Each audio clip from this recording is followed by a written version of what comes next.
Hi everyone, welcome to this video.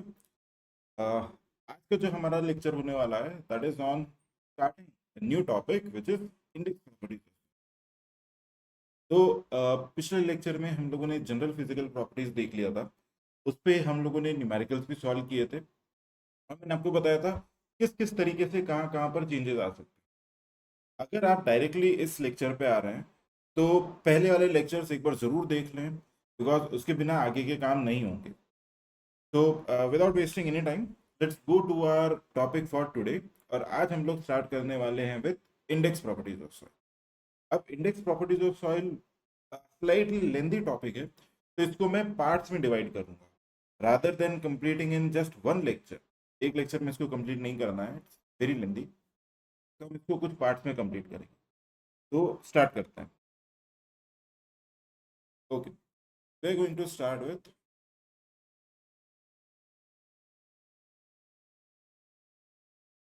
Index properties of soil.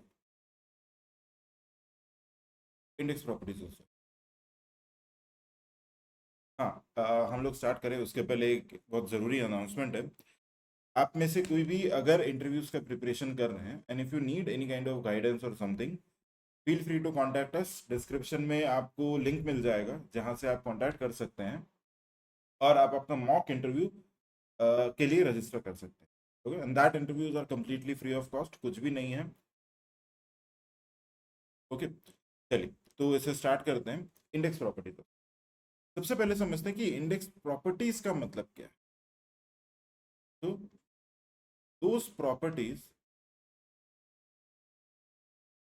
which are used for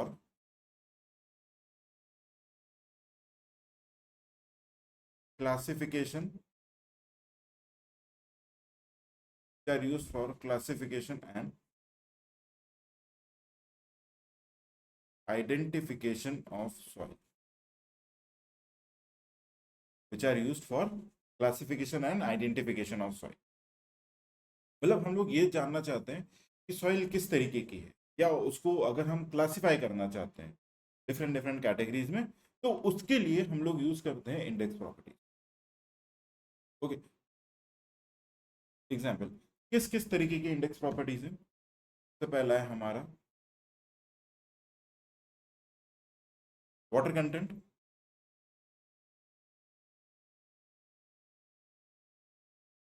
bulk density,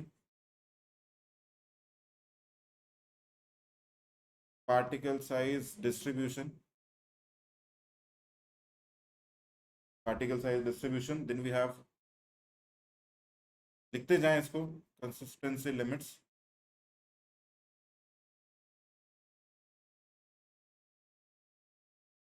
sensitivity,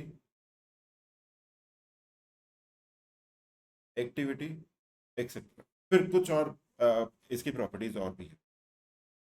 अब इसमें से जो आपको major question आते हैं ना, वो इससे आते हैं। कंसिस्टेंसी लिमिट्स, हर बार एवरी टाइम। कंसिस्टेंसी लिमिट्स ऐसा टॉपिक है जिससे आपको क्वेश्चन आना ही आना है। डायरेक्टली नहीं आएगा तो इनडायरेक्टली आएगा, किसी ना किसी फॉर्म में आएगा। तो इसको पढ़ना बहुत जरूरी है। Article size distribution yet another important, ये भी इंपॉर्टेंट है। ओके, ये थ्योरी है, ये थ्योरी है, ये भी थ्योरी है काइंड ऑफ। मतलब इसके अंदर थोड़ा सा न्यूमेरिकल है और इसमें भी थोड़ा सा न्यूमेरिकल, एक छोटे छोटे फॉर्मूले, बाकी कुछ खास नहीं। बट ये दोनों बहुत ही मेजर, और उसमें से भी सबसे ज्यादा इंपॉर्टेंट कंसिस्टेंसी लिमिट्स, बिना इसके भी कुछ नहीं होगा। ठीक है, अब ये जितने भी मैंने टॉपिक्स लिख रखे ना, पॉइंट्स, ये इंडिविजुअल टॉपिक्स हैं जो दो दो तीन तीन घंटे तक चलते हैं। सिंस ये थ्योरेटिकल पार्ट है और ये भी थ्योरेटिकल पार्ट है, तो आज के सेशन में हम वाटर कंटेंट कवर करने की कोशिश करेंगे और बल्क डेंसिटी कवर करने की कोशिश करेंगे, ये दोनों चीजें। नेक्स्ट वीडियो में हम लोग स्टार्ट करेंगे विद पार्टिकल साइज डिस्ट्रीब्यूशन, और उसके बाद में हम लोग स्टार्ट करेंगे विद कंसिस्टेंसी लेवल। ठीक है, तो सबसे पहले स्टार्ट करते हैं विद वाटर कंटेंट। ए,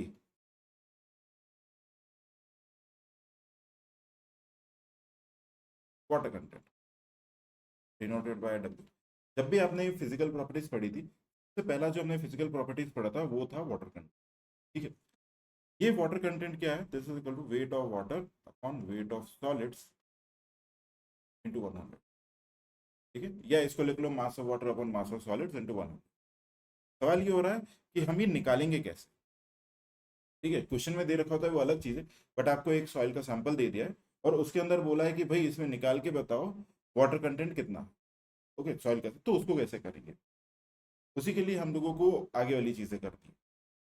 तो इसमें लिखेंगे वाटर कंटेंट निकालने के अलग अलग तरीके हैं, there are different different ways. सबसे पहले लिखते हैं,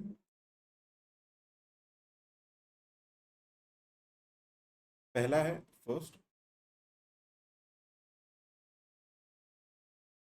oven drying method,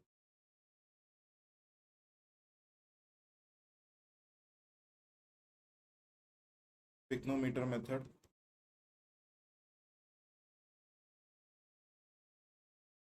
calcium carbide method, और इसमें से कौन कौन से क्वेश्चंस आ जाते हैं मैं वो भी बताऊंगा। Calcium carbide method, then we have sand bath method, और उसके बाद में alcohol method,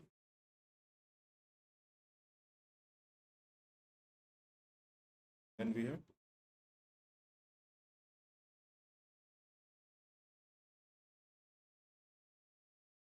torsion balance method.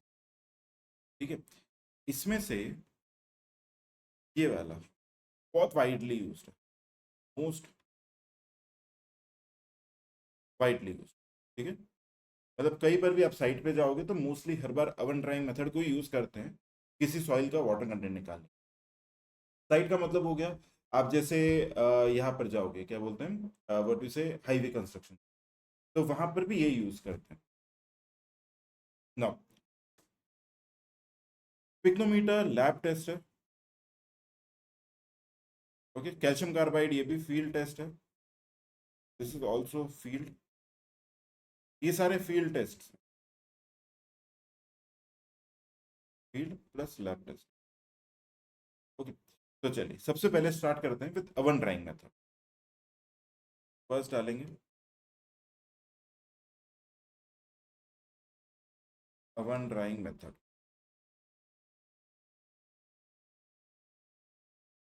देखो, हमें निकालना है वाटर कंटेंट। वाटर कंटेंट किसके बराबर है, मास of water upon mass of salt. ठीक है, अब मुझे मास ऑफ वाटर निकालना है। अब इसमें ओवन ड्राइंग मेथड में क्या करते हैं कि जैसे एक कंटेनर लिया, ओके, इसका हम लोग क्या करते हैं, वेट कर लेते हैं। लेट्स से इसका वेट आया W1। ठीक है, एम्प्टी कंटेनर, एक खाली कंटेनर है, उसका वेट कर लिया। इसके बाद इसके अंदर हम डालते हैं एक सॉइल, तो दूसरे कलर से कर, यहाँ पे हमने डाला कुछ सॉइल सैंपल। ठीक है, और लेट्स से इसको हमने बोला W2, यहाँ पे लिख देते हैं एम्प्टी कंटेनर, यहाँ पे लिखते हैं empty container plus soil sample का वेट। अभी जो सॉइल सैंपल है, इस सॉइल सैंपल में दो चीजें, एक मास ऑफ वाटर है प्लस एक मास ऑफ सॉलिड है, ये दोनों चीजें। अब क्या करेंगे, इसको हम लोग डाल देंगे ओवन में, ओके, एट 110 डिग्री सेल्सियस, या थोड़ा सा आसपास का 100 डिग्री का टेम्परेचर रखेंगे। अब इससे क्या होगा, ओवन में डालने से जो भी इस सॉइल के अंदर वाटर रहा होगा, जो भी वाटर रहा होगा वो पूरा का पूरा सारा इवेपोरेट हो जाए। तो ओवन से निकालने के बाद में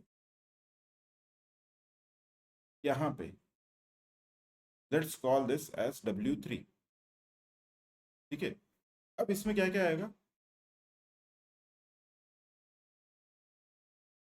empty container plus wait of solids, क्योंकि पानी तो सारा इवेपोरेट कर गया। सिंपल सा इंटायर प्रोसेस ही है कि आपने पहले एक एम्प्टी कंटेनर लिया, उसका वजन निकाल, लेट्स से उसका वजन था 200 ग्राम, ओके, अब उसमें अंदर आपने 100 ग्राम सॉइल सैंपल डाल दिया, तो W2 कितना हो गया, 300 ग्राम। अब उसको हमने डाल दिया है अवन के अंदर। जैसे अवन में डाला, इस सॉइल के अंदर ऑलमोस्ट जितना भी पानी रहा होगा वो पूरा का पूरा इवापोरेट हो गया होगा, और फॉर लेट्स से यहाँ पे लिख दो फॉर 24 आवर्स, 24 घंटे के लिए। ठीक है, 24 आवर्स के लिए रखा है यहाँ पे, तो जितना भी वाटर था सब कुछ इवेपोरेट हो गया। अब उसके इवेपोरेट होने के बाद में हमने वापस से सॉइल सैंपल को निकाला अवन से और उसका वेट निकाला, तो वो आया W3। अब उस वेट में क्या होगा, एक तो कंटेनर का वेट प्लस साथ में सॉलिड्स का वेट, क्योंकि पानी तो सारा का सारा इवेपोरेट हो गया। तो अब यहाँ पे देखो, मुझे निकालना है मास ऑफ वाटर। ठीक है, मास ऑफ वाटर या वेट ऑफ वाटर कुछ भी बोल लो, सेम चीज है, मास ऑफ वाटर। अब देखो मास ऑफ वाटर तो यहाँ से इवेपोरेट हो गया, यानी कि अगर मैं W2 माइनस W3 करता हूं तो क्या मुझे वेट ऑफ वाटर मिल जाएगा, है ना। W2 माइनस W3 करेंगे तो मुझे क्या मिल जाएगा, वेट ऑफ वाटर मिल जाएगा, डिवाइडेड बाय, अब मुझे चाहिए mass of solid, mass of solid या वेट ऑफ सॉलिड। ये कैसे आएगा, W3 माइनस W1, इसमें से इस कंटेनर का वेट माइनस कर दिया, तो उसमें से मुझे क्या मिल जाएगा, सॉलिड, मास ऑफ सॉलिड 100। ये पूरा का पूरा हमारा क्या निकला है, वाटर कंटेंट। अब ये एग्जैक्टली 100% करेक्ट नहीं है, ओके, क्योंकि हो सकता है सॉइल के अंदर कुछ ऑर्गेनिक मैटर भी हो, ओके, जो जल गया हो जिसके कारण भी कुछ वाटर कंटेंट रिलीज हो गया हो। Okay, it's not 100% accurate, but most widely used ये मेथड। ठीक है, तो यहाँ पे कुछ पॉइंट्स लिखना है हमें ओवन ड्राइंग मेथड में। अब आपको ये चीज क्लियर हो गई होगी।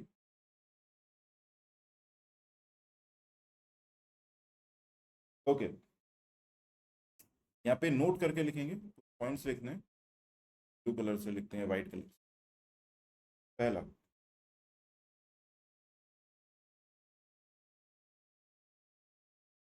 For sand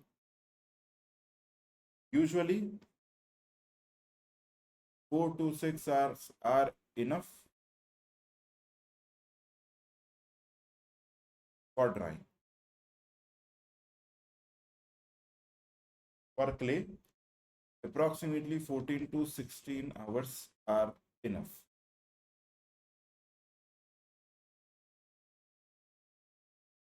Third,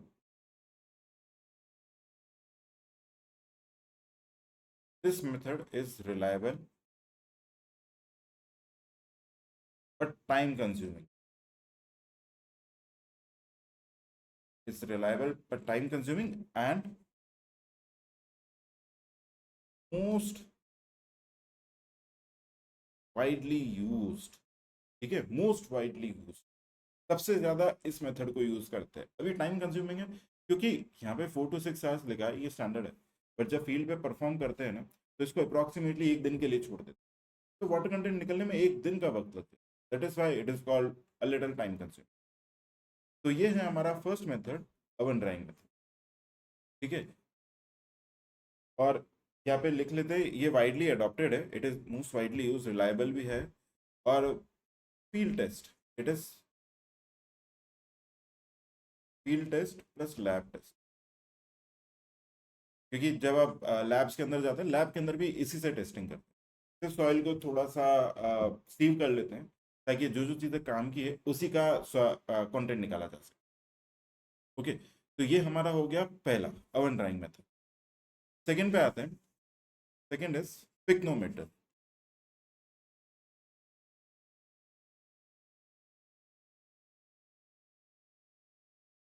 pycnometer method, okay, देखिए, पिक्नोमीटर क्या होता है, pycnometer it is a glass bottle, यहाँ पे लिखते हैं, it is a glass bottle having volume 900 ml। आप आपकी लैब्स विजिट करोगे तो लैब के अंदर आपको ऐसे पिक्नोमीटर बॉटल्स दिख जाएंगे, छोटे छोटे से बॉटल होते हैं 900 ml के, जो स्टैंडर्ड होते हैं। अगर आप दूसरे लैब्स में जाओगे तो पिक्नोमीटर अलग अलग वॉल्यूम्स के भी आते हैं। Okay, this method is less accurate but takes only 10 to 12 minutes, मतलब 10 से 12 मिनट का ही टाइम लगता है इसके। ओके, अब यहाँ पे लिखते हैं प्रोसीजर क्या है। ठीक है, प्रोसीजर लिखते हैं। ए, सबसे पहले क्या करेंगे, W1 सबसे पहले वेट लेंगे, weight of empty pycnometer. Simple सा, मतलब जो पहले हमने अवन ड्राइंग मेथड में पहला कंटेनर लिया था W1, वही हम लोग क्या कर रहे हैं, पिक्नोमीटर का वेट ले, जो कंटेनर है उसका वेट लिया। W2 weight of empty pycnometer plus soil sample, जो भी सॉइल सैंपल है उसका वेट, मतलब इसके अंदर सॉइल सैंपल लेंगे 200 to 300 का, 200 से 300 ग्राम का सॉइल सैंपल।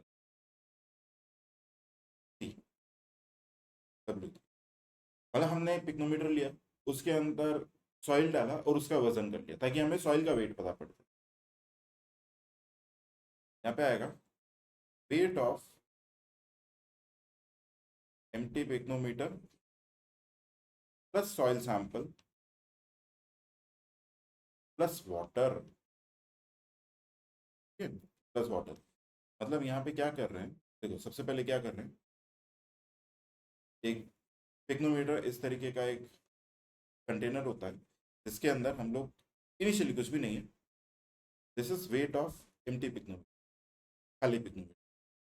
उसके बाद में हम लोग इस पिक्नोमीटर के अंदर एक सॉइल सैंपल डाल, okay, this is W2 soil sample. अब इसी सॉइल सैंपल के अंदर क्या करते हैं हम लोग, जैसे ये सॉइल सैंपल पड़ा हुआ था, इसको पूरा का पूरा वाटर से फिल कर देते, कंप्लीटली वाटर से फिल कर देते, फिर इसका वेट ले लेंगे, दैट इज W3, W3। अब इसके बाद में चौथा आता है W4। अभी मैं आपको बताऊंगा कि क्वेश्चन कहाँ से आता है। Weight of pycnometer plus water, और चौथा होता है, फोर्थ वन इज, यहाँ से सॉइल सैंपल हटा देंगे और कंप्लीटली पूरे के पूरे इसको फिल कर देंगे with water, okay, completely fill कर देंगे वाटर से, and that is called W। ये 4 स्टेप्स है। अब जब भी हमें वाटर कंटेंट निकालना होता है, तो वाटर कंटेंट निकालने का जो एक एम्पेरिकल फॉर्मूला है, that is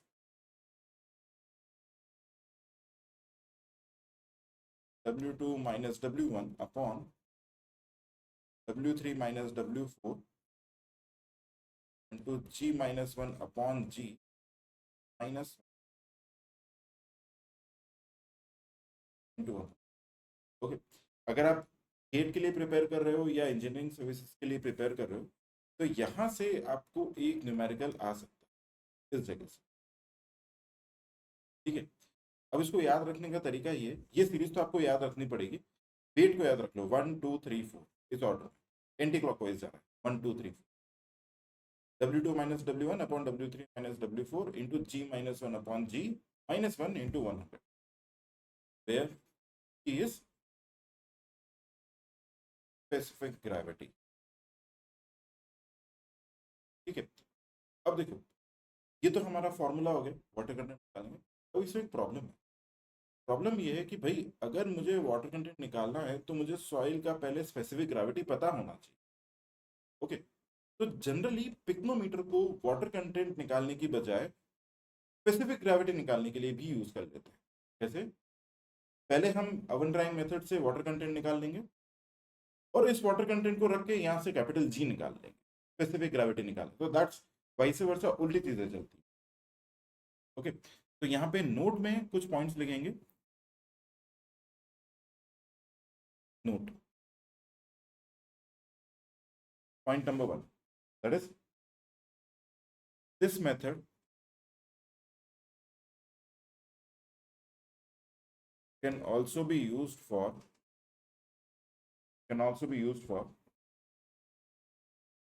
calculating specific gravity, okay. This method is useful for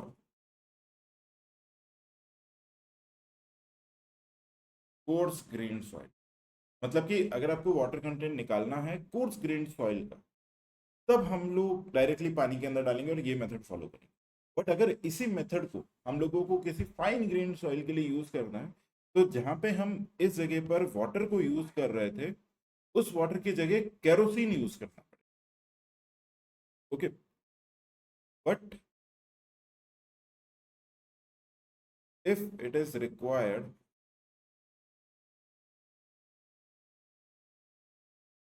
to be used for fine grained soil, then kerosene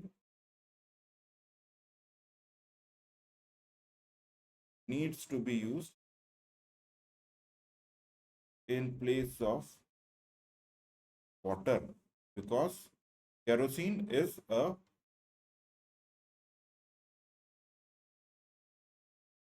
better wetting agent। ठीक है, और फिर जो स्पेसिफिक ग्रेविटी है वो भी केरोसिन के रेस्पेक्ट में होनी। तो अब एक और पॉइंट लिख लेते हैं, then the specific gravity should also be with respect to kerosene। Okay, आपको दी हुई हो। तो ये हमारा सेकेंड मेथड है, pycnometer method, which is use for calculating specific gravity. Okay, water content के लिए भी यूज करते हैं, स्पेसिफिक ग्रेविटी के लिए भी यूज, दोनों के लिए। ठीक है, थर्ड पे आते हैं। थर्ड है हमारा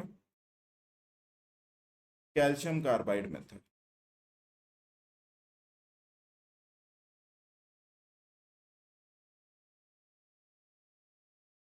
calcium carbide method, CaC2। This CaC2 calcium carbide, ये एक फील्ड मेथड है। ये हमारे लिए एक डिहाइड्रेटिंग एजेंट होता है।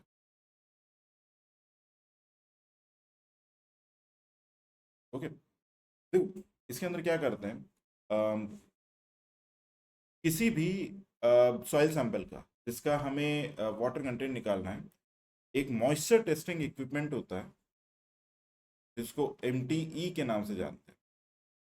सिंपल सा एक मॉइस्चर टेस्टिंग इक्विपमेंट होता है कुछ इस तरीके का।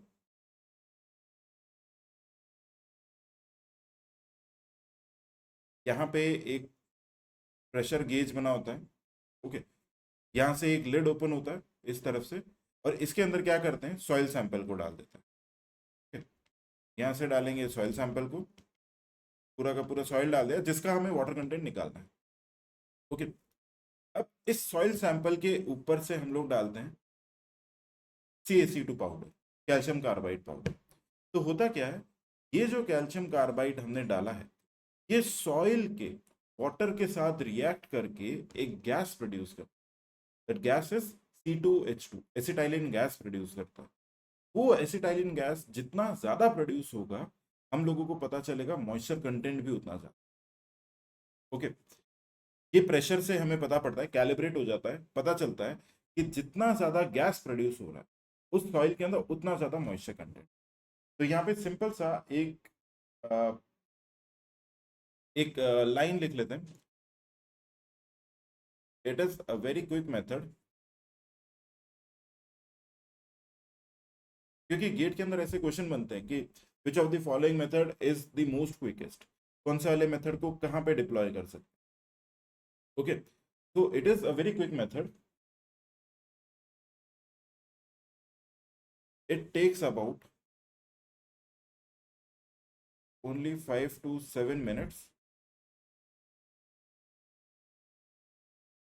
ओके, तो यहाँ पे मैं एक्सप्रेशन लिखता हूँ, this calcium carbide reacts with water present in this soil, ठीक है, to produce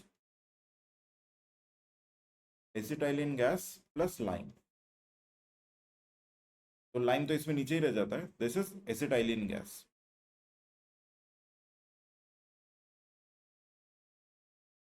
एसिटाइलिन गैस, ठीक है। इस एसिटाइलिन गैस, क्योंकि इस किसी चेंबर में या किसी इक्विपमेंट में अगर गैस प्रोड्यूस हो रही है तो उसका एक प्रेशर होता है। वो जितना प्रेशर एक्सर्ट कर रहा है उससे कोरस्पॉन्डिंगली हम मॉइस्चर को कैलिब्रेट करके कैलकुलेट कर लेते हैं।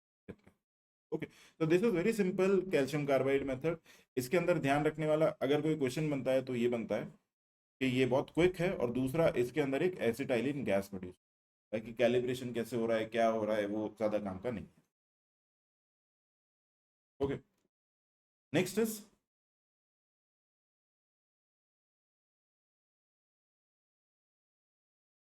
Sand bath method. ठीक है, सैंड बाथ मेथड, मैं आपको इसको लिखवा नहीं रहा हूँ, मैं सिर्फ आपको समझा देता हूँ, क्योंकि इससे ज्यादा क्वेश्चन नहीं आएंगे, इससे कोई न्यूमेरिकल नहीं बनता। ये सेम है हमारे ओवन ड्राइंग मेथड जैसा ही है। इसके अंदर सिंपल सा क्या होता है, एक स्टोव लेते हैं,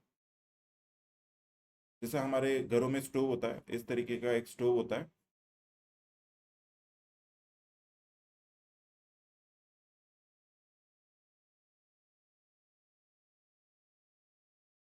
सेम इस तरीके का एक स्टोव है। ये this is a field method, और ये हम बात कर रहे हैं जब आपको हाईवे कंस्ट्रक्शन होना है, या फिर कहीं पे रोडवेज का कंस्ट्रक्शन होना है, या फिर रेलवे ट्रैक्स का कंस्ट्रक्शन होना है, तो वहां पे जो सॉइल डलती है उसके लिए जनरली इसको यूज करते हैं सैंड बाथ। अब सैंड बाथ मेथड तब भी यूज करते हैं जब अवन अवेलेबल नहीं होता, साइट पे इलेक्ट्रिसिटी नहीं है या अवन अवेलेबल नहीं है, तब इसको यूज करते हैं। अब इसमें होता क्या है, इसके ऊपर एक कंटेनर रखते हैं, इसके ऊपर इस कंटेनर रखते हैं, इस कंटेनर में पूरा का पूरा सिर्फ सैंड होता है। ठीक है, सैंड होता है। अब सैंड को हीट करते हैं। ओके, सैंड को हीट करते हैं, और उसके अंदर एक कंटेनर में सैंपल रख देते हैं, मतलब एक छोटा सा कंटेनर होगा। ओके, इस कंटेनर के अंदर पूरा का पूरा सॉइल सैंपल रखेंगे। ओके, और इस कंटेनर को उठा के इस सैंड बाथ में रख देंगे, इस मिट्टी के अंदर रख देंगे, थोड़े टाइम तक इसको गर्म होने देंगे और फिर छोड़ देंगे। सिंपल सा कॉन्सेप्ट वही आ जाता है ओवन ड्राइंग मेथड जैसा ही, कि यहाँ पर इसको जितना हम लोग गर्म करेंगे, ओके, गर्म करने से क्या होगा, वाटर यहाँ से धीरे धीरे इवेपोरेट हो जाएगा। ठीक है, इवेपोरेट हो जाएगा। सेम लॉजिक, हम निकालेंगे wait of water divided by weight of solids into 100, तो वो हमें दे देगा वाटर कंटेंट। ये सिंपल सा इसका लॉजिक हो गया। अब इसके अंदर क्वेश्चन क्या बनता है, पहला field method. Okay, field method. अब इसमें से ये कि हम सैंड को यूज ही क्यों कर रहे हैं, सिंपल सा इसी कंटेनर को गैस के ऊपर क्यों नहीं रख देते। ओके, इसका जवाब है to have uniform heating we use sand. ठीक है, ताकि सैंड हर तरफ से क्या यूनिफॉर्मली हीट कर, that is why we use sand, and this is called sand bath में। ओके, यहाँ पे लिखते हैं the procedure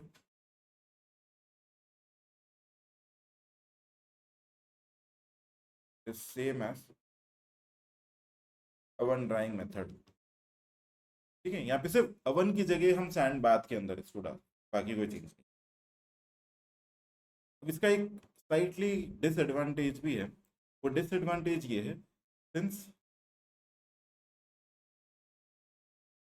temperature is uncontrolled,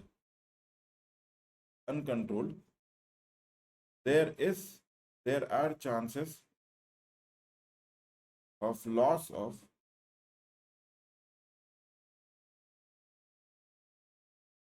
structural water also.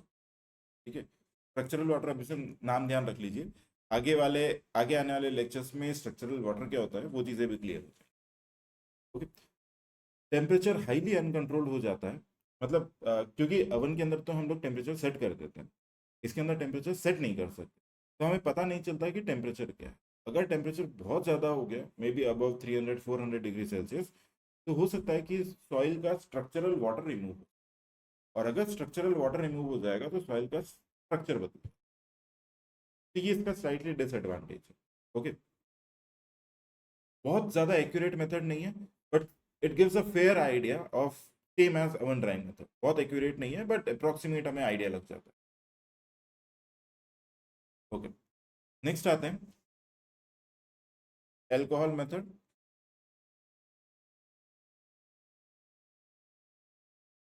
इसमें सिर्फ एक लाइन लिखनी है, ये ज़्यादा रेलिवेंट नहीं, इससे आज तक कोई क्वेश्चन नहीं बना है, तो प्रोबेबली इससे आने के चांसेस कम है क्योंकि पूरा का पूरा field method. It is a quick field method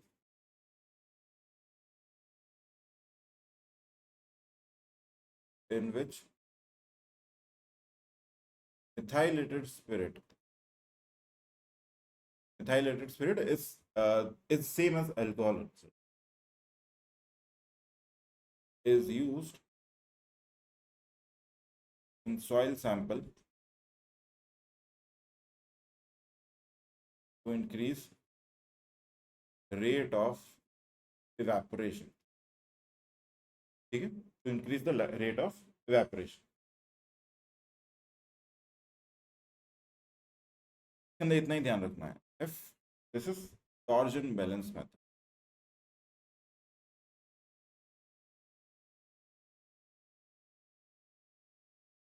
torsion balance method,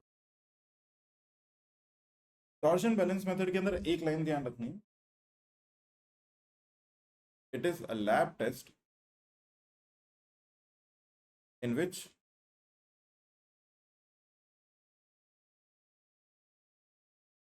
infrared rays are used. Okay, it is generally not used because of cost.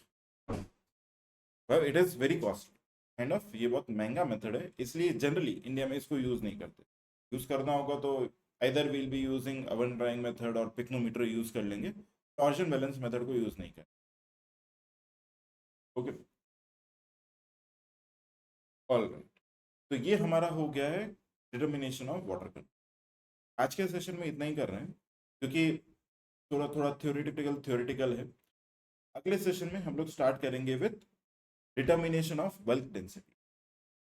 ठीक है, तो बल्क डेंसिटी, ठीक है, we will start in the next session, और उसके अंदर एक numerical भी करेंगे। अगर आपको किसी तरीके का डाउट है, if you need any kind of study material और so, feel free to contact us, will provide you specific study material just for this exam also. Okay, और for mock interviews you can again register, और evening में at every day at 6 PM there are mock interviews जो हम लोग register करते हैं, जो हम लोग लेते हैं। So I wish you all the best. Till then, everyone, take care. Bye bye.